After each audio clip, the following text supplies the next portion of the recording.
Perhaps just as we start to close this up, Perry, why do you think there's been this more general shift, if you like? Obviously, at one level, it's just that at some point people have to accept the findings. When they see what happens in a petri dish and it just doesn't cohere with, a particular sort of naturalistic, materialist, purely material sort of purposeless process, they have to revise their understanding. But as I say, it feels like it's part of a wider, and that's my thesis, in the surprising rebirth of belief in God. I'm not saying everyone's becoming a believer in God, but it feels like at the very least that naturalistic perspective seems to being questioned more and more generally. I don't know if you have any thoughts on that.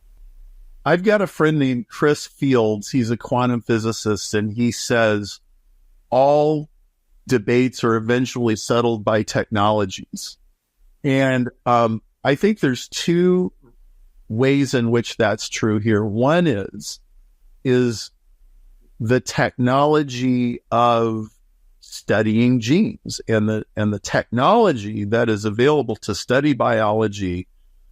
It gives us so much insight into what's actually happening that it's inevitable that the old view is crumbling. That's even true just from the standpoint of very basic genetics.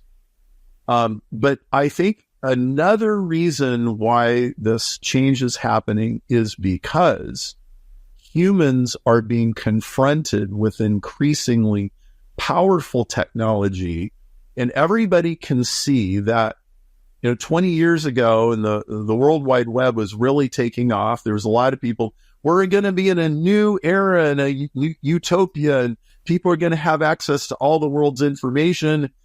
And it's more like everybody just kind of got drugged on screens. And I think this has pushed a lot of heart questions and soul questions and metaphysical questions to the front. Well, are we just living in a technological matrix? Like, is that all this is? Or is there more to humanity? And so, like, you look at the conversations, Justin, that you're having with Tom Holland or Jordan Peterson or a lot of these other thinkers, we're having conversations that we couldn't have imagined having 10 years ago. And I think it has a lot to do with the technology. Podcast is just a little part of it, but that's part of it too.